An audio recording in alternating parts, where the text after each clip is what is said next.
Capítulo 14. A essência do Cristo. Eis que neste longo caminho chegamos a esta grande figura central na história do mundo. Sinto que nestas páginas a visão se avizinha da concepção da essência do Cristo em uma primeira aproximação, prelúdio de uma compreensão mais profunda que amadurecerá no último volume, com o qual será coroada toda a obra. Os escritores comuns das muitas histórias da vida de Cristo, que em vez de se ocuparem do drama cósmico que está por trás de sua vinda à Terra, fixam-se nos fatos da sua existência física, na qual se manifesta tão somente uma ligeira imersão desse drama em nosso sensível, não podem imaginar que falar de Cristo somente como documentação histórica, produção literária ou obra filosófica é permanecer na superfície de precipícios abissais. Para conseguir compreender um pouco do significado íntimo da figura e das vicissitudes terrenas do Cristo, foi-nos aqui imprescindível observar antes a estrutura do universo através de muitos volumes, percorrendo em síntese o conhecimento humano e resolvendo os maiores problemas do ser. Foi necessário, portanto, o esforço de uma vida inteira e o auxílio de estados especiais de intuição. E nos encontramos ainda apenas no limiar, sendo necessário percorrer ainda outros volumes antes de nos ser permitido entrar no templo. E já a alma trepida consternada ante a potência titânica do argumento e se abate no temor de ser por ele esmagada. Há visões supremas capazes de fulminar o ser, contudo, impõe-se aceitá-las na hora que Deus quiser. Eis então que o nosso processo lógico nos conduziu até Cristo. E João, tendo chegado também até Cristo, apresenta-nos suas confirmações que do absoluto descem até o plano humano. Abre aspas. Houve um homem enviado por Deus, cujo nome era João. Ele veio como testemunha, para dar testemunho da luz, a fim de que por meio dele todos crescem. Ele não era a luz, mas veio para dar testemunho da luz. Havia a luz verdadeira, aquela que ilumina todo homem que vem a este mundo. Ele estava no mundo, e o mundo foi feito por meio dele, mas o mundo não o reconheceu. Veio à sua casa, e os seus não o acolheram. Mas a quantos o receberam, ele deu o poder de se tornarem filhos de Deus. Deu esse poder àqueles que acreditaram no seu nome, que não nasceram do sangue, nem da vontade da carne, nem da vontade do homem, mas somente de Deus. E o Verbo se fez carne e habitou entre nós. E nós vimos a sua glória, glória como de unigênito do Pai, cheio de graça e de verdade. Ninguém jamais viu Deus. É o próprio unigênito que está no seio do Pai quem o revelou. Fecha aspas. João, capítulo 1, versículos de 6 a 14 e 18. Aqui entramos no terceiro momento, e os fatos se desenrolam no plano humano na forma concreta, sensorialmente perceptível, que todos veem, tocam e, pelo menos superficialmente, podem compreender. Chegamos ao plano da realização material, último momento, derivado dos precedentes e somente compreensível se visto nesta sua cósmica preparação no imponderável. O sistema já se dividiu no dualismo e o espírito já desmoronou na forma material. Estando relacionada a tudo isto, e somente em função disto, tornando-se compreensível, aparece a figura do Cristo.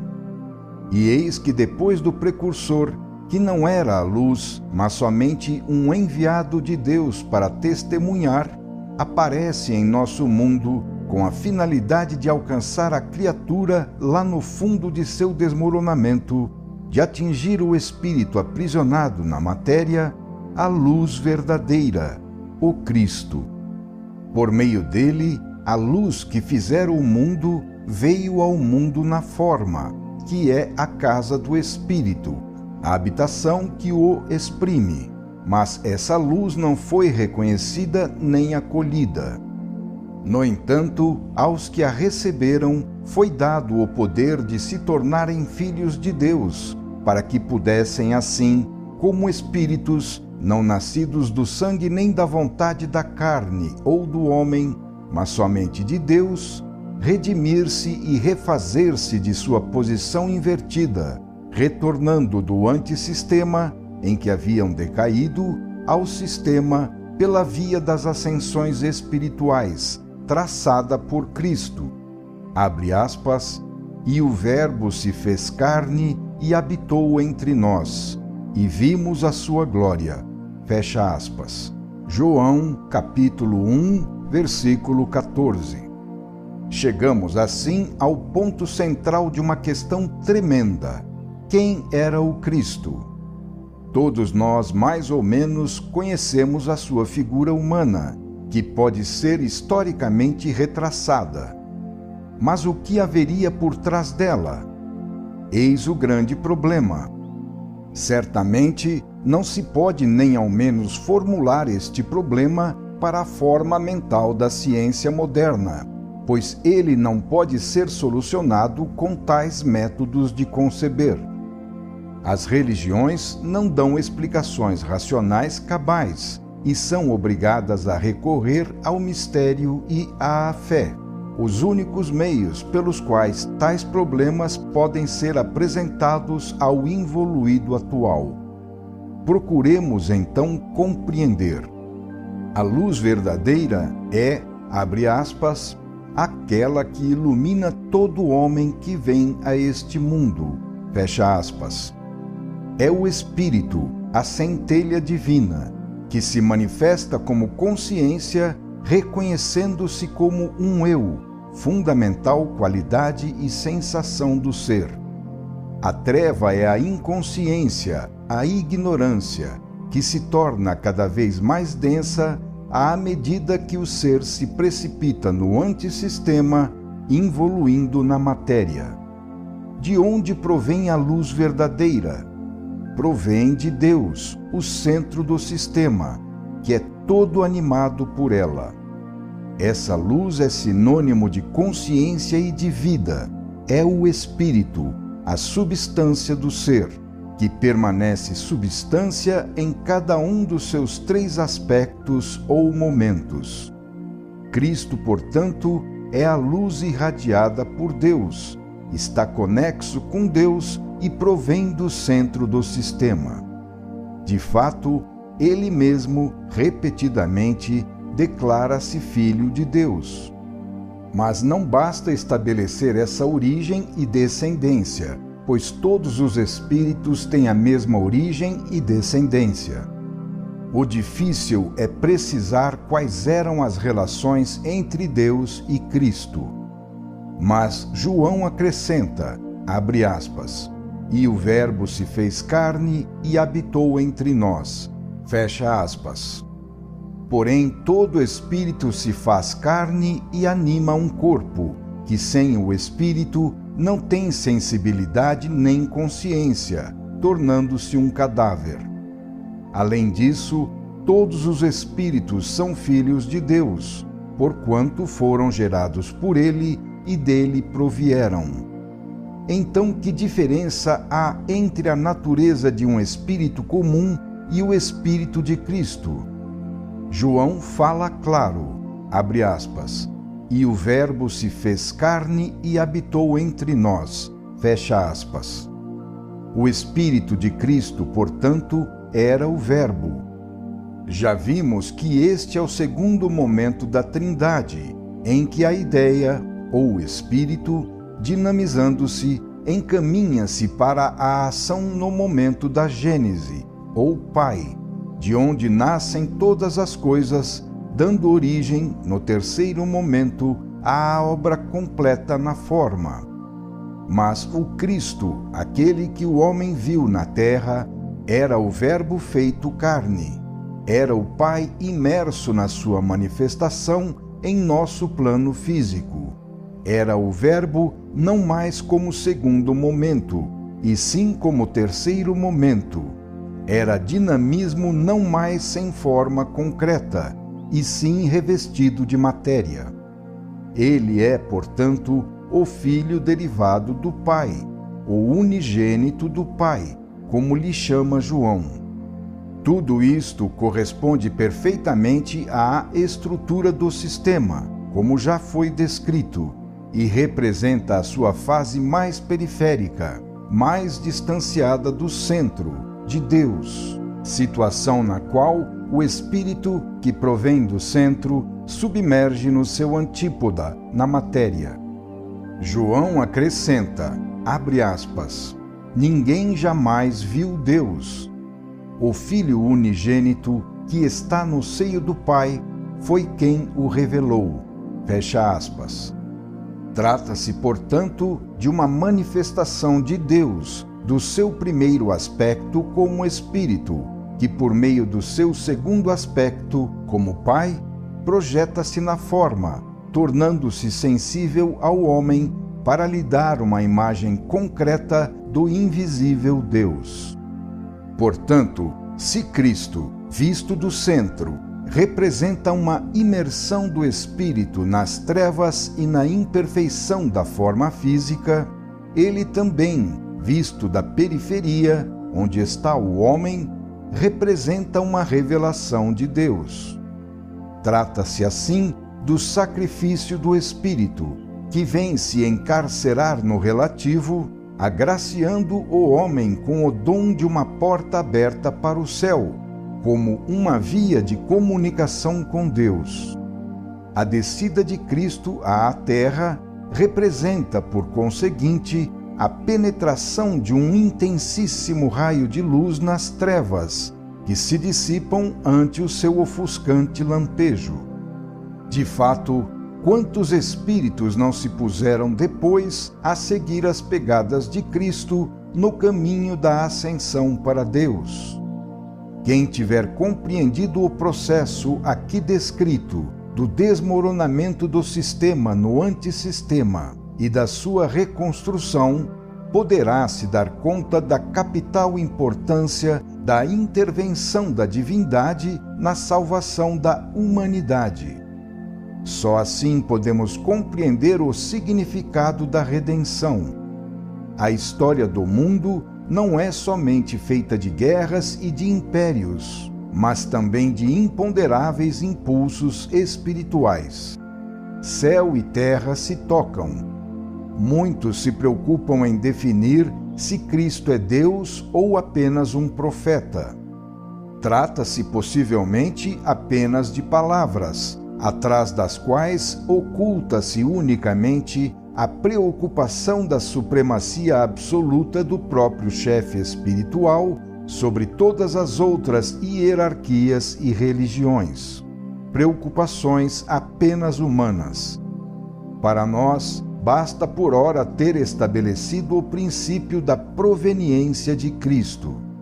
Estamos em regiões sutilíssimas, onde não sabemos se os nossos pensamentos egocêntricos de personalidade subsistirão ou, se em tais alturas, talvez nada mais reste de todos os nossos conceitos, senão um princípio abstrato, irredutível às nossas formas mentais. Com o progresso da ciência, que aponta a nossa Terra apenas como um ínfimo grãozinho de poeira cósmica, torna-se cada vez mais inadmissível o antropomorfismo, que pretendia fazer da Terra o teatro dos maiores acontecimentos da criação. Não é concebível que a vida possa estar toda aqui. E se Deus enviou Cristo como seu representante, torna-se cada vez mais difícil aceitar que tenha se ocupado apenas de nossa humanidade, pois ele deve ser Deus não apenas para nós, mas para todo o infinito universo, que escapa a qualquer medida e compreensão nossa. Por que devemos acreditar que Cristo tenha sido o único meio da intervenção de Deus para salvar o ser decaído em sabe-se lá quantas variadas formas? Por que admitir que Cristo tenha sido o único raio enviado pelo centro para reanimar e reconstruir o universo desmoronado?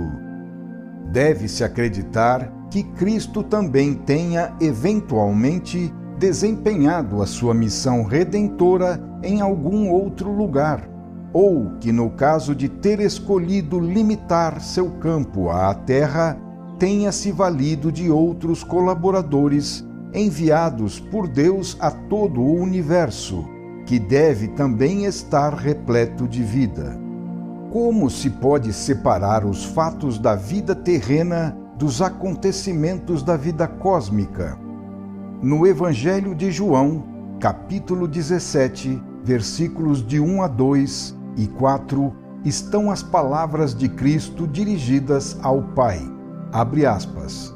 Para que o Filho te glorifique a ti, porque lhe conferiste poder sobre toda a humanidade.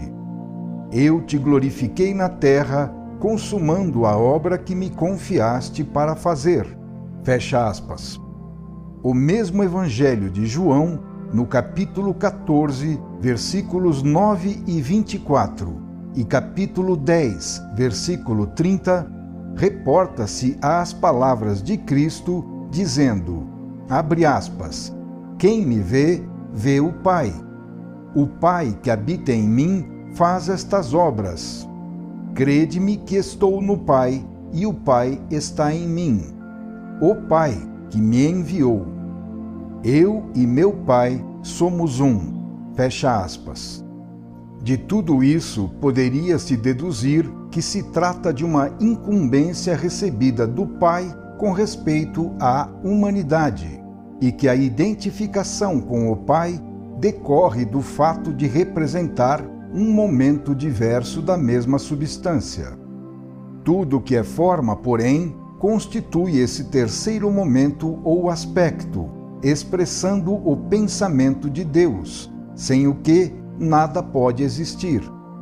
Então a diferença entre o ser humano comum e Cristo, encarnado na mesma forma, só pode estar na condição de que o homem representa a expressão imperfeita do pensamento de Deus, dada por um espírito ofuscado pela queda, corrompido na sua posição periférica, que é naturalmente o seu ambiente devido e merecido, enquanto Cristo representa a expressão perfeita do pensamento de Deus, dada por um espírito perfeito, não corrompido, projetado apenas por amor, numa missão de bem à periferia, que está nos antípodas da sua posição natural.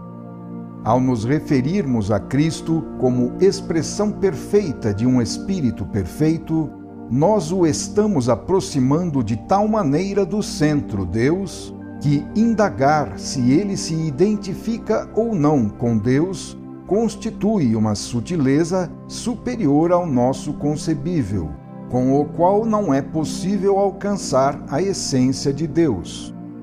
Basta-nos, portanto, ver em Cristo o preposto de nossa evolução enviado pelo Pai. Para nós, ele representa a aproximação máxima que as forças humanas intelectivas podem atingir da infinita perfeição de Deus.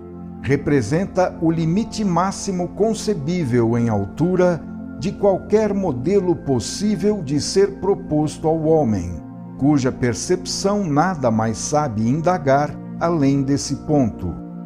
E se quisermos indagar, acabaremos nos perdendo na incomensurabilidade dos céus, na vertigem do superconcebível.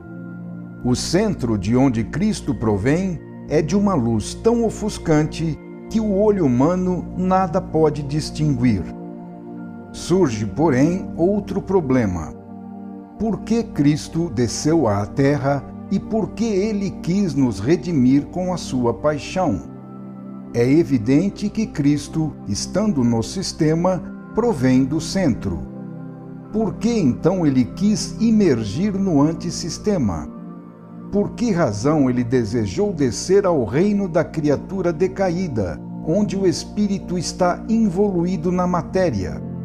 Por que se projetou no relativo, no limite e na dor? Quem compreendeu a estrutura do sistema pode conceber a imensidão da distância percorrida. Por que então inverter-se para alcançar os invertidos? Por que deixar-se desmoronar no íntimo até nós, filhos desfeitos pela queda? Por que o Pai envia este seu emissário, que tão intimamente o representa, mandando-o para o martírio, com uma incumbência precisa? E por que Cristo tão piedosa e espontaneamente atende? O que representam estes movimentos cósmicos espirituais na economia do sistema e na obra de reconstrução do antissistema? Seriam eles necessários e úteis segundo a estrutura lógica do todo? Há pouco relembramos o conceito da divisão do pão na Eucaristia. Lá entrevimos uma paixão maior do que a realizada por Cristo na terra apenas pela humanidade terrena. Entrevimos uma paixão cósmica pela qual a divindade, seguindo no desmoronamento todos os espíritos rebeldes, deixa-se arrastar com eles para salvá-los. No fundo, o próprio Deus era o sistema, e com o sistema, de uma certa forma, ele mesmo desmoronava, pois estava em sua própria obra. Mas isto não é suficiente para nos explicar uma tão tenaz aderência à sua criação, que era algo mais do que uma obra sua. Na primeira criação espiritual, a verdadeira, Deus havia se dado a si próprio e, assim, ele mesmo permanecera no sistema corrompido em sua profundidade, latente, sepulto, mas sempre imanente, como a única centelha, sem a qual não há vida. Na obra, Deus se dera a si mesmo, como o Pai no Filho. Por isso, o universo desmoronado continua a conter Deus, que é a sua vida. O todo permanece vivo somente enquanto Deus está nele. É necessário compreender como Deus criou os espíritos para poder então entender o resto. Deus, sendo o todo, não pode criar senão tirando de si mesmo. Os espíritos puros da primeira criação provieram do seio de Deus, derivaram dele como filhos. Disto resulta uma consequência de alta relevância, dada pelo fato de que todo espírito é da mesma natureza de Deus, assim como o Filho é da mesma natureza do Pai. Devido à queda, essa natureza pode ter sido desvirtuada, ofuscada, aprisionada no limite e na dor, imergindo na ignorância e na inconsciência. Todavia, a sua qualidade originária de centelha divina, provinda do incêndio cósmico que significa Deus, é indestrutível e por isso permaneceu. Ora, essa natureza divina do Espírito não se destruiu quando ele, rebelando-se, convulsionou o sistema. Desta forma, o desmoronamento do sistema é também, em parte, o desmoronamento de Deus. Não, evidentemente, na sua absoluta transcendência, que é inviolável porque está acima de qualquer criação sua, mas sim no seu aspecto de imanência. Se esse aspecto de imanência significa a presença de Deus no universo desmoronado, isto pode de algum modo ser tomado como um desmoronamento de Deus, à semelhança do que pode suceder com o homem quando seu organismo adoece, pois, embora seja espírito que está acima das necessidades físicas, ele também sofre na alma com a doença do corpo. Levanta-se então uma questão ainda mais relevante. Se Deus sabe de tudo, por que se expôs a tal perigo? Parece tratar-se da falência de toda a sua obra, naufragada na dor e no mal. Não, tudo é lógico e perfeito. A equação vai parecer insolúvel enquanto não soubermos dar à incógnita X, chave do problema, o seu justo valor, que é dado pela palavra amor. Este foi o nosso ponto de partida no início destes capítulos e é agora o nosso ponto de chegada. Inicialmente, aceitamos este conceito como um axioma não demonstrado. Agora ele está demonstrado completamente. O amor é o vértice para o qual convergem todas as linhas do edifício.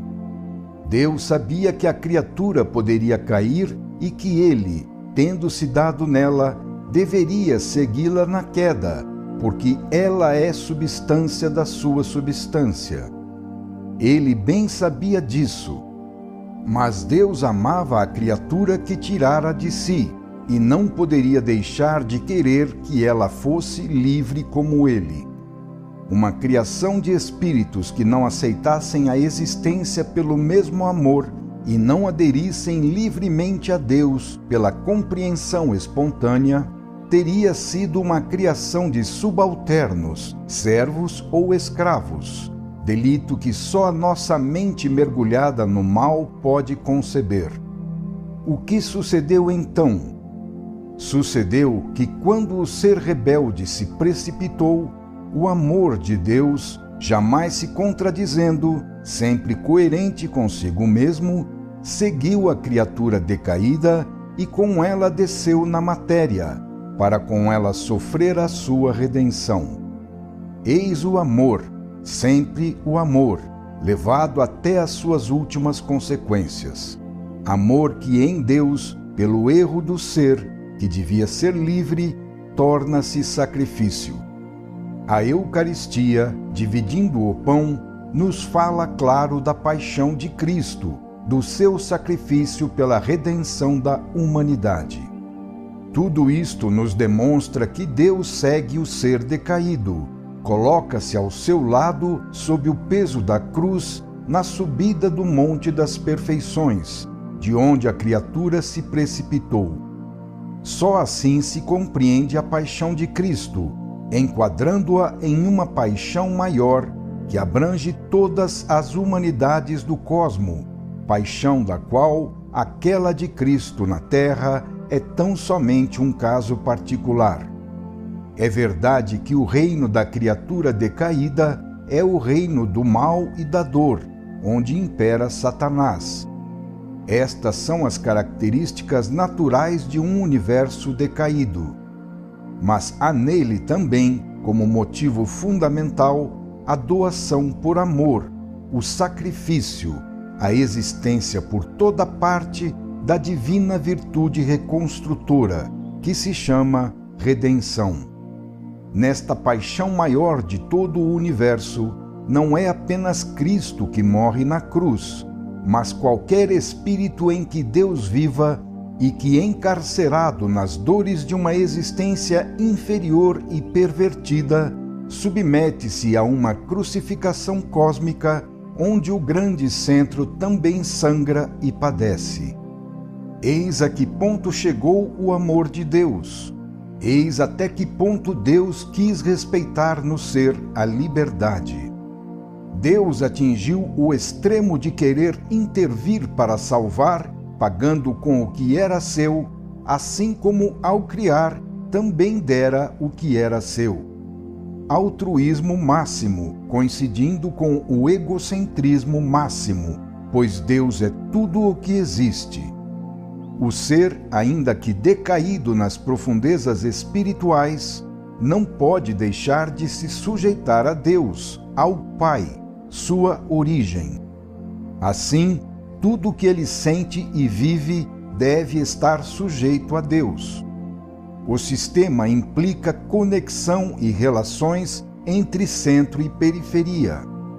A criatura comunica-se com Deus através da oração, transmitindo-lhe as suas aspirações, inclusive as suas alegrias e dores, sentidas e registradas na profundidade do espírito, onde Deus está.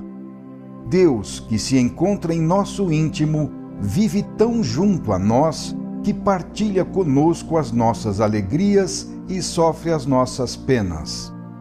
A nossa inconsciência, treva do espírito, impede-nos de perceber esta realidade.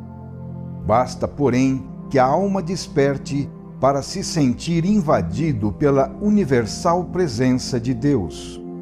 Somos, assim, pobres seres decaídos no mal e na dor. Triste tributo este, mas que é justo porque foi desejado.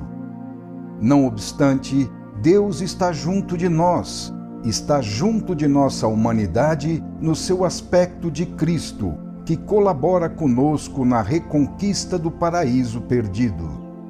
Na imensa obra de reconstrução, todo o universo está empenhado, sob o comando de Deus, no curso desta longa estrada traçada pela lei, a evolução. Deus coloca-se ao lado do ser sepultado na dor e com ele põe-se a subir. Na profundeza só existe a dor que Deus e a alma sofrem juntamente, numa união que adulcora qualquer sofrimento. Mas disso apenas os espíritos despertos têm consciência. No esforço da reconstrução, não estamos sós, mas colaboramos com Deus, que assume o grande encargo desse difícil trabalho. No sistema também deve existir para o ser uma grande força de coesão, inserida nele desde o seu nascimento, a qual, em todo caso e a qualquer custo, impede a sua desagregação, ligando o Criador à criatura, e por meio da qual Deus vem a colaborar diretamente na reconstrução, como no caso da Terra, ao enviar Cristo para se encarnar na involuída forma humana e dela assumir todas as misérias. E o que mais poderia ser essa força, senão o amor, do qual nos fala e ao qual nos reconduz a cada momento o universo inteiro? Se tanto mal e tanta dor existem, é porque estas são as qualidades do antissistema, que com a ajuda contínua de Deus está se reconstruindo no sistema.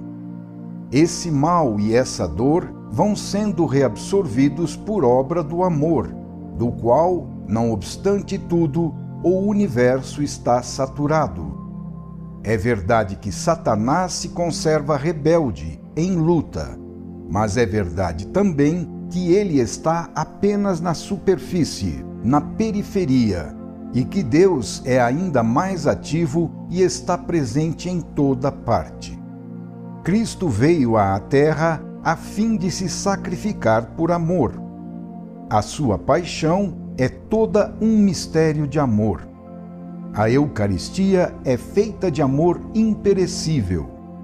As suas últimas palavras foram de amor, como nos diz o Evangelho de João, capítulo 15, versículo 17, abre aspas, isto vos mando, amai-vos uns aos outros, fecha aspas.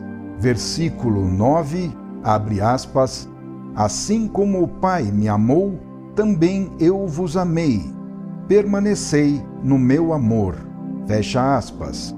E versículo 27, abre aspas, o Pai vos ama, porque me tendes amado, fecha aspas. Este amor é o raio de Deus, que ilumina e vivifica o universo. Por amor, Cristo desceu ao mundo, reino de Satanás, que tornou sua descida em um tormento. mas Cristo venceu em espírito.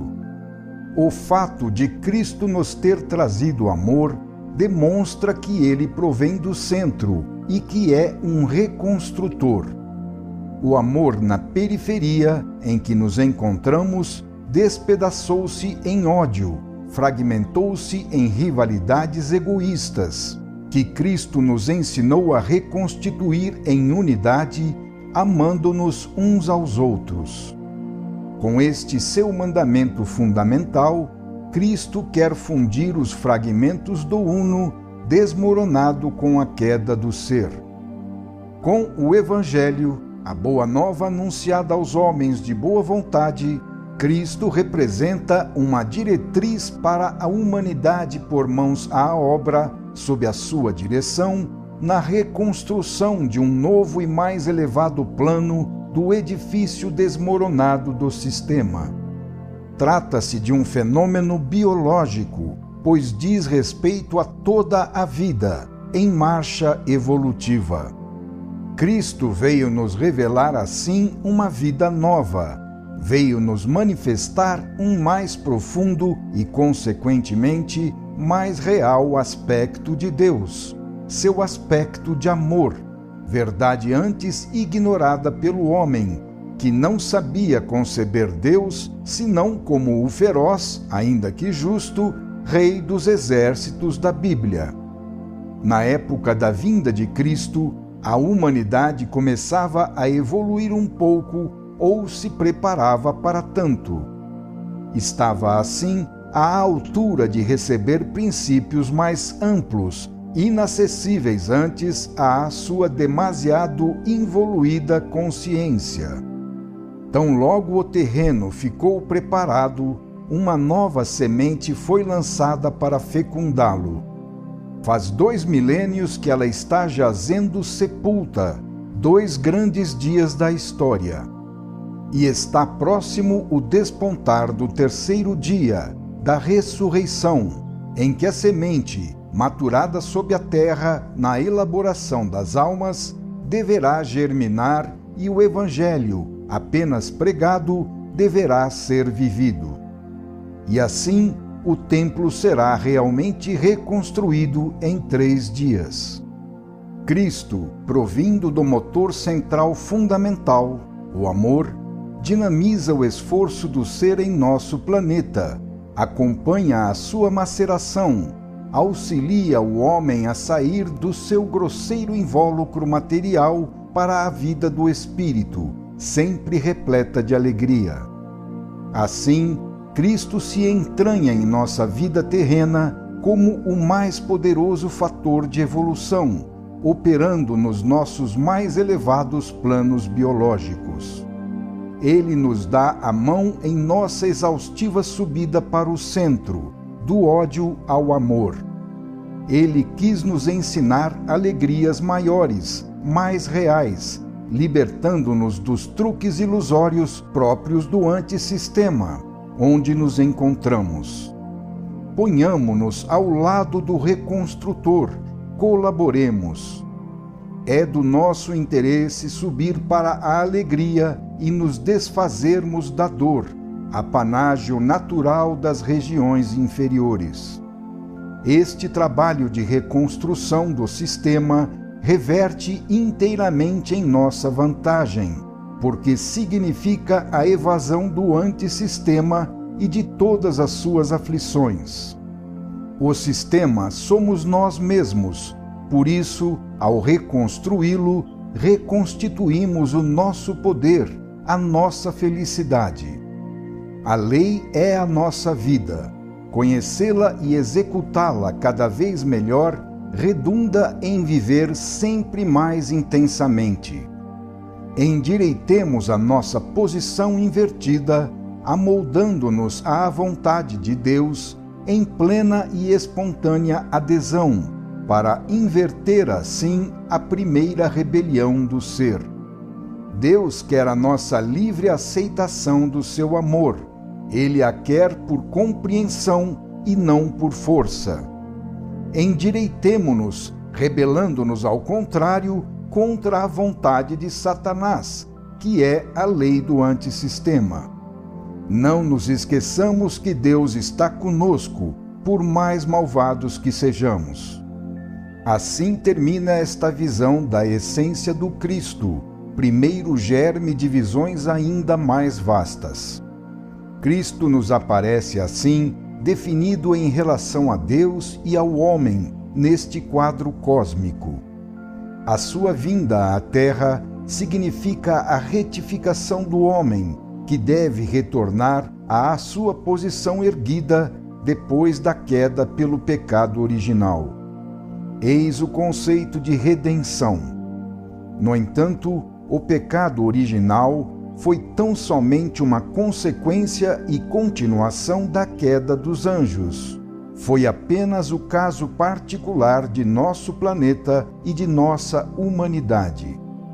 Então, assim como por trás do pecado original houve um desmoronamento muito maior, também deve ter existido, por trás da descida de Cristo à Terra, para retificar o homem caído, uma descida em muito mais vasta escala para uma redenção muito maior, visando a salvação de todo o universo.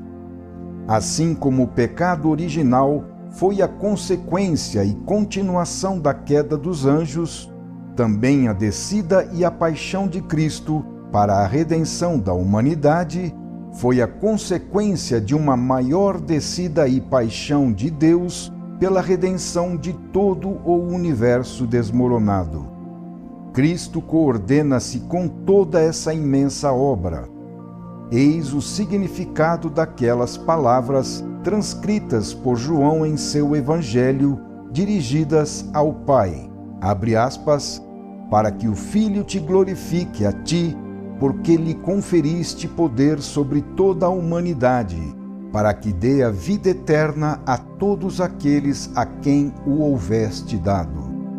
Eu te glorifiquei na terra, consumando a obra que me confiaste fazer. Fecha aspas. Eis como, a partir do amor, tudo se desenvolve necessariamente com lógica, mesmo a descida de Deus, que permanece imanente na forma como seu espírito animador, como a centelha de luz originária, para que o ser possa voltar a subir. No fundo do quadro da paixão de Cristo, há a cósmica paixão de Deus, que não abrange somente a Terra, mas todo o universo.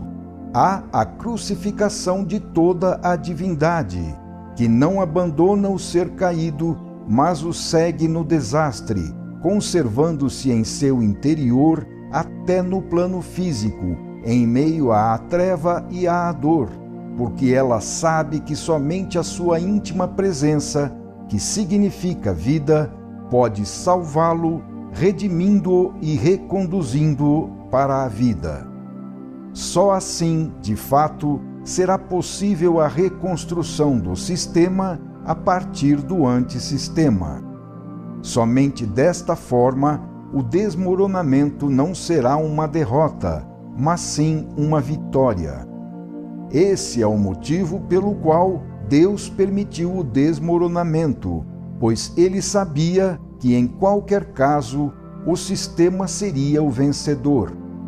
E a vitória final de Deus em todo o universo será expressa pelo triunfo do seu princípio fundamental, o amor. Final do capítulo 14.